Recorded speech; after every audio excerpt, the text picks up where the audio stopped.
Laki-laki ini bernama Park.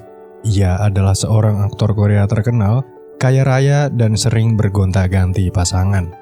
Pagi itu, wanita yang semalam tidur dengannya pun panik ketika salah satu temannya bilang kalau foto kebersamaan mereka telah menyebar luas.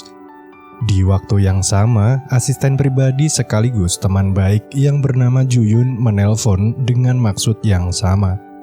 Dengan santai, Park memintanya untuk bilang ke media massa kalau ia tak mempunyai hubungan spesial dengan wanita itu, melainkan hanya pertemanan biasa. Mendengar apa yang dikatakannya, wanita itu bilang kalau ia menyesal pernah mengenal laki-laki brengsek seperti Park. 사귀는 거야? 지금 인터넷에 사진 뜨고 난리 났어 지금. 일어나봐. 빨리. 기사 떴어. 일어났어? 이긴 하지만 사귀는 사이는 아니다. 야, 여기 밤? 응? 너 뭐라 그랬냐? 야 거기서 뭐 일단 미친 젖 같은 새끼를 만나 이씨. Tak ada wanita yang benar-benar Park sayangi di dunia ini melainkan sang ibu. Pagi itu, sebelum pergi ke psikiater pribadinya, ibu nelpon dari Itali pamer jalan-jalan sambil borong tas mewah. Di dalam ruangan itu, Park bilang kalau akhir-akhir ini ia susah tidur setelah mengganti obat yang biasa dikonsumsi untuk menjaga kebugarannya, paling lama 3 jam. Ia juga sering merasa tertekan dan cemas saat sendiri dan tak tahu persis apa penyebabnya.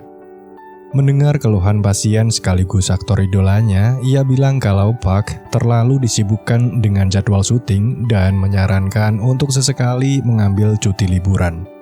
대신들이 여전히 고란해 있고 병사들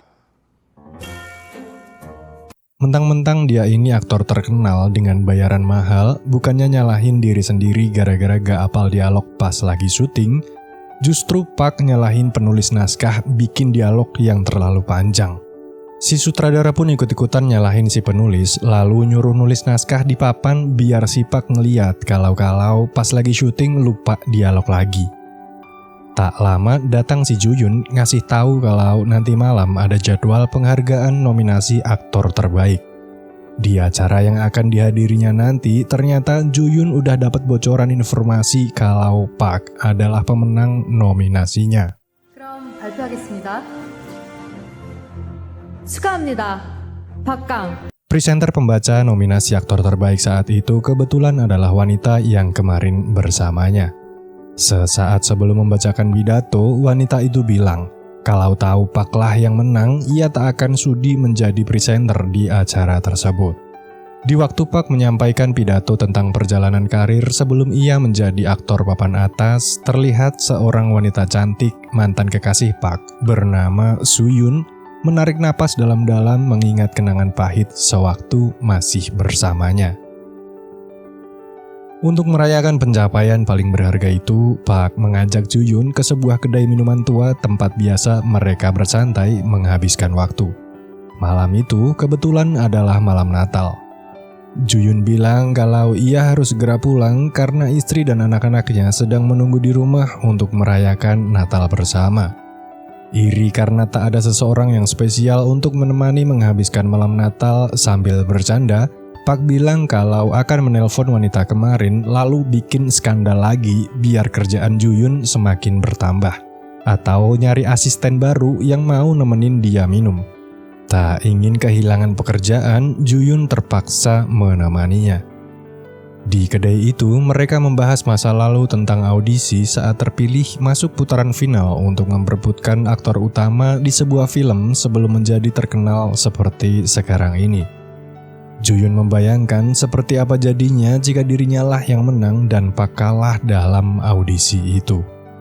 Andai Juyun menang, pasti sekarang ia udah terkenal dan Park akan hidup bahagia menikah dengan Suyun, mantan kekasihnya dan mempunyai beberapa anak. Ia juga mendengar kabar kalau Suyun kini sedang berada di Korea untuk mengadakan suatu pameran lukisan.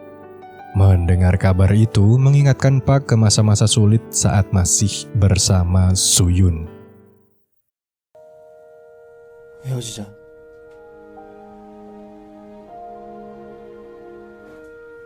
뭐? 그게 좋아. Malam ini akan menjadi malam Natal panjang yang merubah kehidupan Park menjadi jauh lebih berarti. Merasa terlalu mabuk, ia ingin pulang lebih awal dengan menggunakan sebuah taksi. Supir taksi tersebut dengan ramah bilang kalau beruntung sekali di hari Natal ini bisa mengantar orang yang sangat terkenal. Nikmat mana lagi yang kau dustakan? Hidup bergelimang harta, apartemen mewah, mobil sport, dan ketenaran. Bukankah kehidupan seperti inilah yang diidam-idamkan semua orang? Laki-laki itu juga bilang kalau dulu ia juga seorang aktor namun tidak terkenal. Mendengar apa yang disampaikannya, Park hanya terdiam membisu seolah-olah bukan inilah yang ia inginkan. Lalu supir misterius itu bertanya, jika Tuhan memberikan kesempatan untuk mengubah masa lalu, apa yang akan Park inginkan? Merasa hal itu sangatlah tak mungkin, lagi-lagi ia hanya diam kemudian memejamkan mata. 아파트 여기서 샀어? 춘대수 사면 있더라 가는데. 술만 마시면 진짜 맨날 거기서 자고. 아파 입에서 속옷 냄새나. 내가 지금 꿈꾸고 있는 건가? 뭐야, 쌍둥이 얼굴도 까먹은 거야? 머리가 돌았냐? Di pagi harinya, Park terbangun di suatu rumah yang ia pun tak tahu di mana. Tak lama, dua anak kecil datang menghampirinya dan yang lebih membuatnya terkejut adalah kehadiran mantan kekasihnya yang tak lain adalah Suyun. Merasa aneh dengan keadaan ini, Park keluar rumah untuk menelpon Juyun. Akan tetapi, nomor telepon asistennya itu tak bisa dihubungi. Pas lagi ngambil kunci mobil yang disakuinya, bukan mobil sport yang ia temukan, namun sebuah mobil kecil yang diparkir tepat di depan rumahnya. Bergegas ia menuju apartemen tempat biasa ia tinggal. Para penjaga apartemen di sana pun tampak keheranan tentang keberadaan Park karena baru kali ini mereka melihatnya. Setelah sampai di depan kamar apartemen, ia memasukkan kode sandi keamanan. Akan tetapi pintu kamar itu tak mau terbuka. Tak lama kemudian penghuni kamar keluar. 아니 뭐 하자는 거야? 왜 남의 집 번호를 불러요? 저 모르겠어요? 야, 안 나와? 내 집인데 자! 저 알죠? 너 또 바람 폈니? 외국 사람이 왜 날 몰라? 아이씨 이거! Meskipun telah menjelaskan ke polisi kalau apartemen tersebut adalah miliknya, tak ada yang mau percaya karena identitas Park menyebutkan telah tinggal di rumah sederhana bersama istri dan kedua anaknya kurang lebih 10 tahun. Tak lama kemudian, Suyun datang. Salah satu polisi itu bilang ke Suyun kalau Park habis masuk rumah orang seenaknya lalu bikin onar. Ia juga bilang kalau semalam sepulangnya menerima penghargaan nominasi aktor terbaik, Park pulang dengan keadaan mabuk lalu semua keanehan ini terjadi. Mendengar apa yang dikatakan polisi itu, Suyun bilang mungkin ini efek dari mabuk semalam. Meskipun kejadian ini tak masuk akal bagi Park, namun semuanya nampak begitu nyata. Akhirnya ia teringat tentang apa yang supir taksi misterius malam katakan. Laki-laki itu bilang kalau ia akan memberikan suatu hadiah Natal yang sangat spesial untuk menjawab semua pertanyaan yang selama ini menghantui Park. Pertanyaan bagaimana jadinya kalau dulu ia tidak berpisah dengan Suyun. Dan jawabannya adalah dengan menjalani kehidupan itu. Walaupun kenyataan tak sejalan dengan akal sehat, akhirnya Park memutuskan untuk berdamai dengan keadaannya saat ini. Menikah dengan Suyun dan dikaruniai dua anak kembar. Anak laki-laki bernama Ruha dan yang perempuan bernama Ruhi. Melihat tingkah aneh sang ayah, Ruhi bilang apakah semua ini terjadi gara-gara sering mabuk-mabukan. Karena tak ingin melihat Suyun marah, lagi pula mau tak mau ia harus menjalani kehidupan ini, akhirnya Park bilang kepada Ruhi untuk menjaga rahasia dan membantunya mengingat kembali dengan berpura-pura telah hilang ingatan. Di kehidupan sekarang ini, pekerjaan Park hanyalah seorang aktor biasa yang jauh dari kata tenar. Ia juga tak sering mendapatkan peran, kesibukannya yang lain hanyalah mabuk-mabukan sama teman-teman seprofesinya. Sedangkan Suyun adalah seorang guru seni yang gajinya tak seberapa. Siang itu ia mengeluh tentang pemilik rumah yang menagih uang sewa lalu berangkat kerja. Melihat keadaan ini, Pak hanya bisa diam. 만나기로 한 거 알지? 오늘 좀 늦을 거야. 그렇게 알아? 집주인이 전세금 올려달래. 얘들아, 엄마 갔다 올게. 응, 엄마 잘 가. 야, 니들 엄마 어떤 사람이냐? 너무 무섭다고 했어. 응. Setelah Suyun pergi, Pak menemani anak-anaknya bermain lalu mencari informasi tentang keberadaan taksi yang semalam mengantarnya pulang. Ia juga datang ke psikiater pribadinya, namun sekeras apa ia mencoba, semuanya hanya sia-sia. Sesampainya di rumah, Pak cuma terduduk diam lemas setelah melihat dirinya kini hanya memainkan peran sebagai hantu. Padahal dulu ia adalah aktor papan atas yang selalu memainkan peran utama dengan bayaran yang sangat mahal. Malamnya, Pak menjelaskan apa yang telah terjadi dengan bilang kalau sebenarnya ia adalah aktor yang sangat terkenal dan tinggal sendiri di apartemen yang waktu itu ia kunjungi. Namun semuanya berubah setelah supir misterius di taksi yang ia tumpangi bilang akan memberikan sebuah hadiah istimewa. Hadiah kehidupan yang tak dia pilih.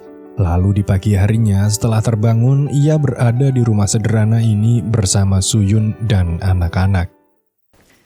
사실 내가 진짜 유명한 배우였거든. 그래서 그 택시기사가 나한테 특별한 선물을 주겠다는 거야. 지랄하고 있네. 내가 선택하지 않았던 삶. 설마 후회하는 거야? 미친 거 아니야? 야밤에 향수를 뿌려. 티 하나라도 걸치고 자지. 그러다 감기 걸릴라.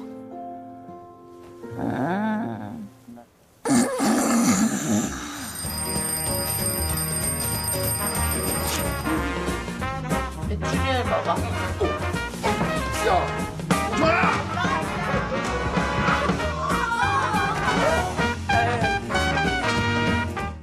Sadar kalau ia harus menjalani kehidupan yang dulu bukanlah pilihannya, lagi pula tak ada yang bisa merubah takdir ini, akhirnya Pak dengan ikhlas menjalani hari-hari bersama istri dan kedua anaknya tanpa tahu kapan semua ini akan berakhir. Malam itu, Suyun mengingatkan Pak kalau besok ada jadwal syuting sebuah drama televisi dan memintanya untuk menghafal dialognya. Tak lupa, ia juga memberikan semangat dan berusaha sebaik mungkin agar suatu saat nanti bisa menjadi aktor terkenal. 나는 과연 큰 죄인이다. 감정 너무 좋은데? Sutradara di film yang akan diperankan Pak memuji setelah melihat penampilan emosional yang sangat baik, meskipun hanya dalam satu pengambilan video saja. Meskipun demikian, Pak meminta sekali lagi untuk mengulangi adegannya semata-mata untuk menunjukkan bahwa ia adalah aktor yang sangat berbakat. Melihat itu, salah satu artis yang lain bilang kalau tak ingin berlama-lama berada di lokasi syuting karena hari sudah larut malam. Suyun dan anak-anaknya pun menyadari kalau aktingnya akhir-akhir ini jauh lebih baik, namun tidak bagi Pak. Ia bahkan tak ingin melihat acara tersebut dan seakan-akan malu dengan dirinya sendiri. Bagaimana tidak, dulu ia selalu memainkan pemeran utama di suatu film layar lebar dengan sutradara yang terkenal. Akan tetapi, sekarang ia hanyalah aktor abal-abal sebuah drama dan mayoritas penggemarnya adalah emak-emak komplek. Tak lama, teman wanita seprofesi yang bernama Wuhi menelpon. Siang itu, mereka membagikan pamflet sebuah pertunjukan teater berbayar di mana yang memainkan peran utamanya adalah Pak. Wuhi bilang kalau Pak sangat mendedikasikan diri untuk teater yang akan diselenggarakannya nanti, meskipun saat ini hanya 10 orang yang telah membeli tiketnya. Ia juga bilang kalau nanti malam akan tayang perdana film layar lebar yang dibintangi Ju Yun. Mendengar asisten pribadinya jadi aktor terkenal, Pak hanya terdiam, shock.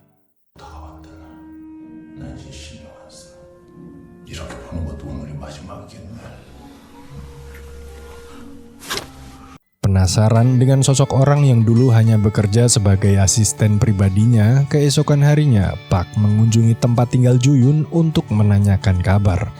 Setelah bertemu, ia lupa kalau sekarang posisi mereka telah tertukar dan masih memperlakukan Juyun sebagai bawahannya.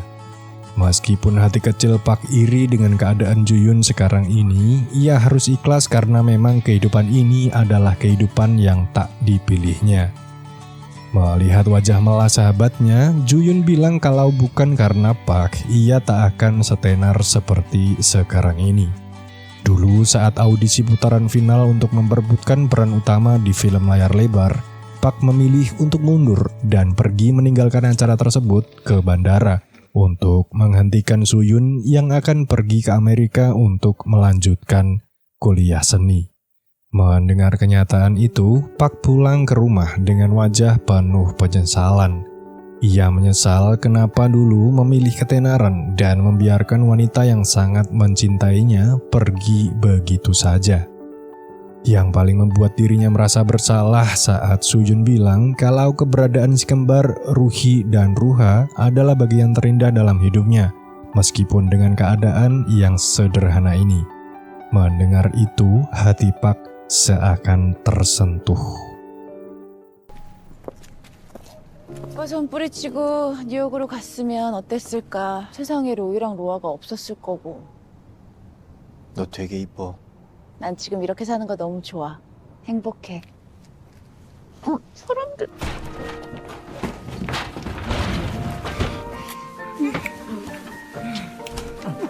둘이 사겨?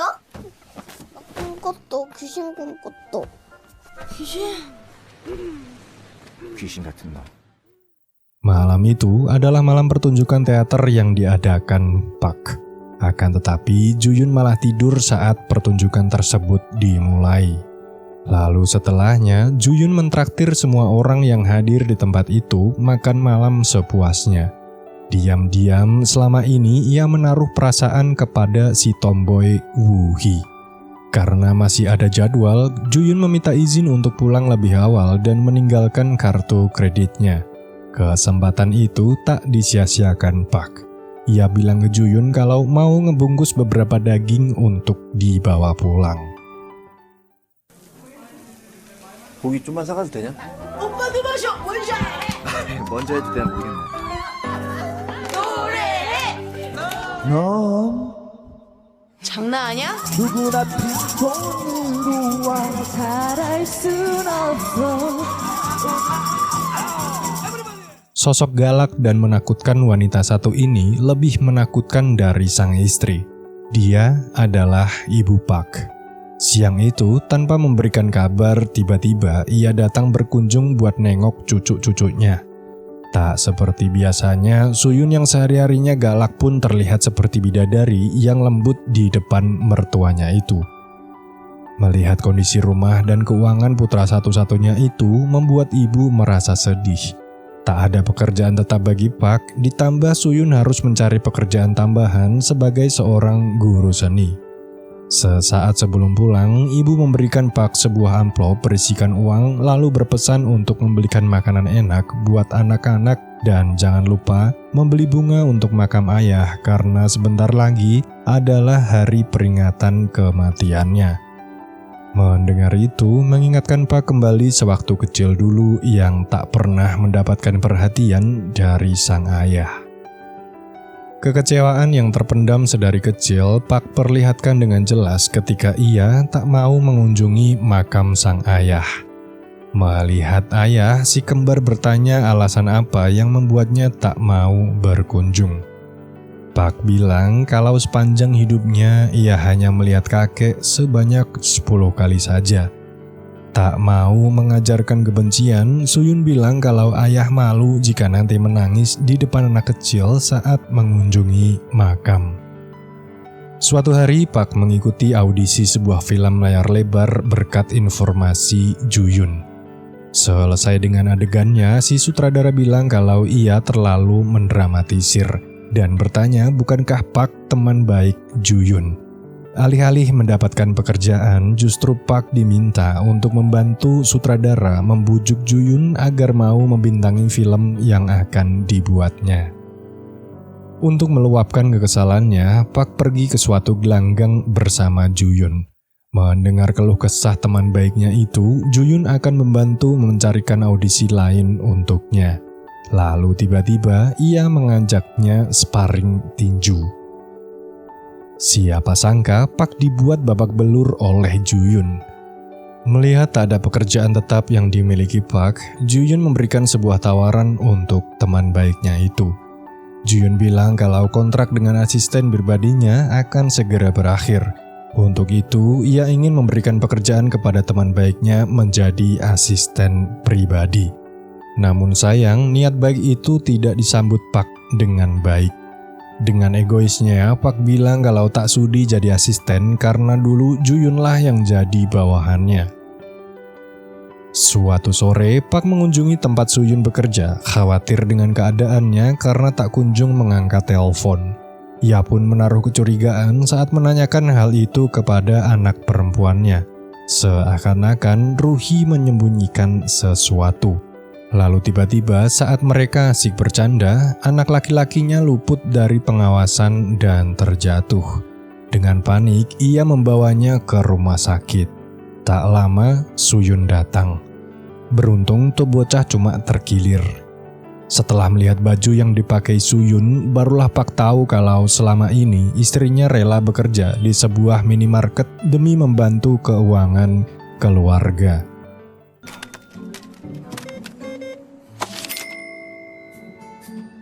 도대체 10년 동안 뭐 한 거야?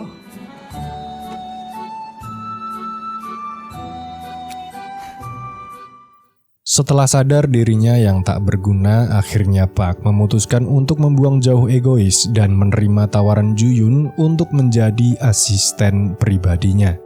Keadaan yang dulu ada, sekarang terbalik 180 derajat. Semua ini ia lakukan hanya untuk memberikan yang terbaik bagi istri dan anak-anaknya.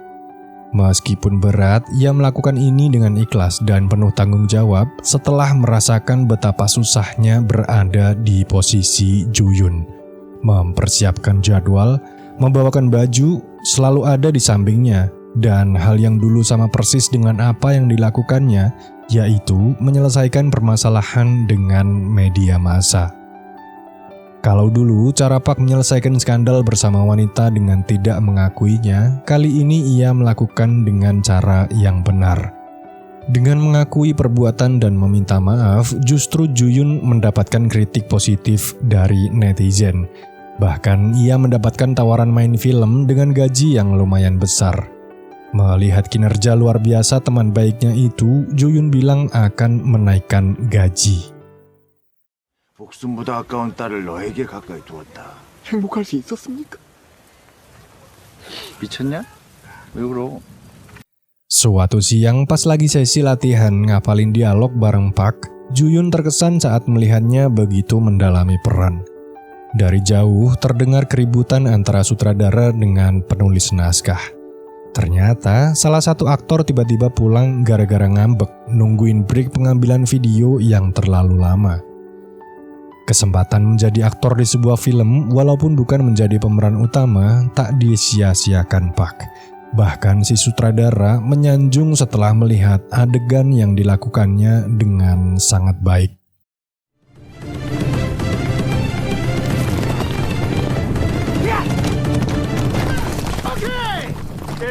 와우!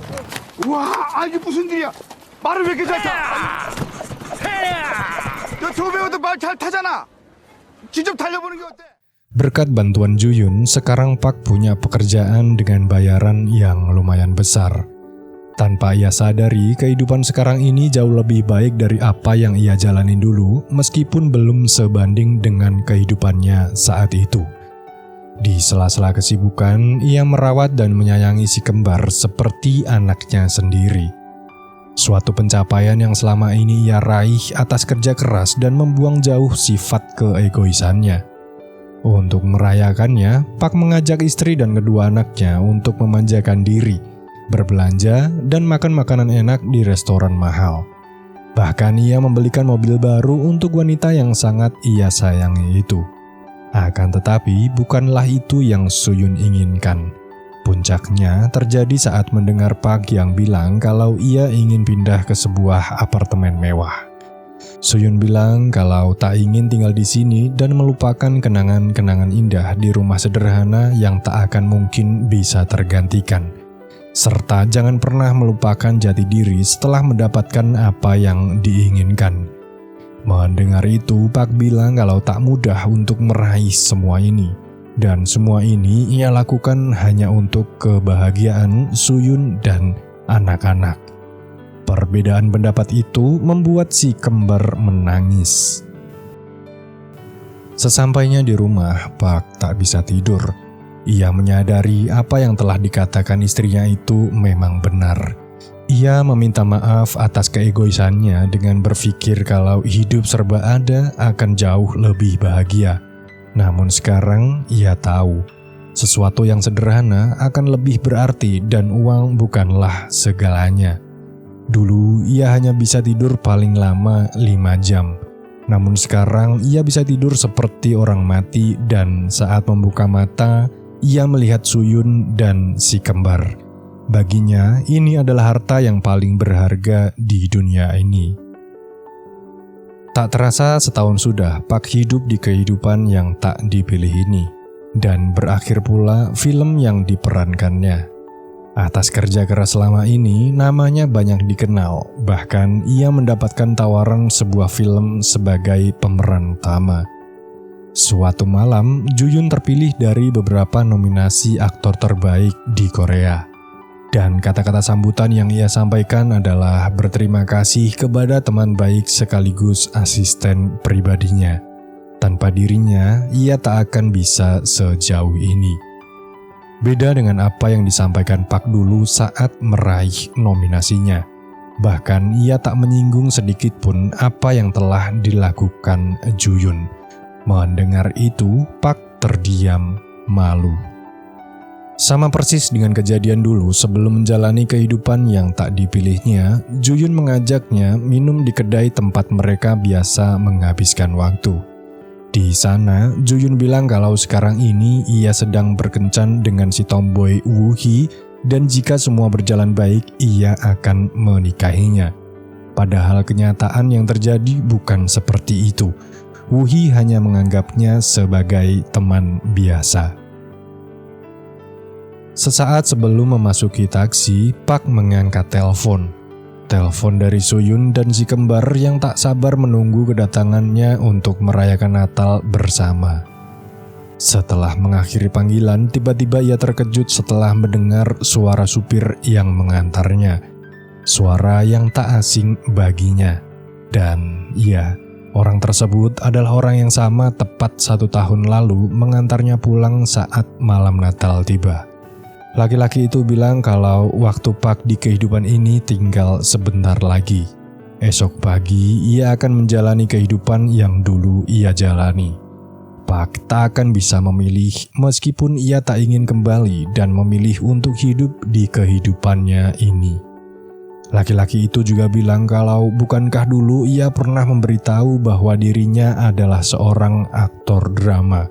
Dan drama terakhirnya berjudul Hari Natal. Satu hal yang disesalinya adalah ia tak mempunyai banyak waktu untuk bersama menemani sang anak dan disibukkan dengan kesibukan yang lain. Ia berharap malam ini adalah kado malam Natal istimewa bagi anak laki-lakinya tersebut. Mendengar itu, tak sadar air mata Pak menetes. Setelah mendengar apa yang disampaikannya, barulah ia tahu kalau sosok pria misterius itu adalah ayah. Kebahagiaan hidup yang selama ini ia inginkan sebentar lagi akan menghilang, bersama kenangan 1 tahun menjalani hidup dengan Suyun dan kedua anaknya. Air matanya pun tak terasa menetes. Menangis dan menyesali kenapa dulu ia memilih untuk berpisah dengan Suyun. Keesokan paginya setelah terbangun, ia sudah berada di dalam apartemen dan keadaan kembali seperti 1 tahun yang lalu. Padahal ia cuma tertidur 1 malam.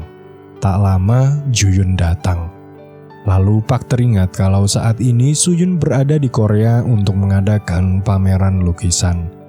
Bergegas ia pun pergi untuk bertemu dengannya. Sesaat sebelum pergi, Pak bilang ke Juyun kalau ia akan membiayai menghilangkan tai lalat yang ada di pipinya. Sesampainya di tempat itu, ia melihat hasil lukisan Suyun yang mengingatkannya dengan keadaan rumah sederhana namun begitu istimewa dan berharga untuknya. Tak ingin mengulangi kesalahan yang dulu pernah ia lakukan, akhirnya Pak membawa Suyun ke rumah tersebut. Kali ini, Pak tak akan melakukan kesalahan yang akan membuatnya menyesal dan berjanji akan hidup bahagia bersama Suyun. Film berakhir.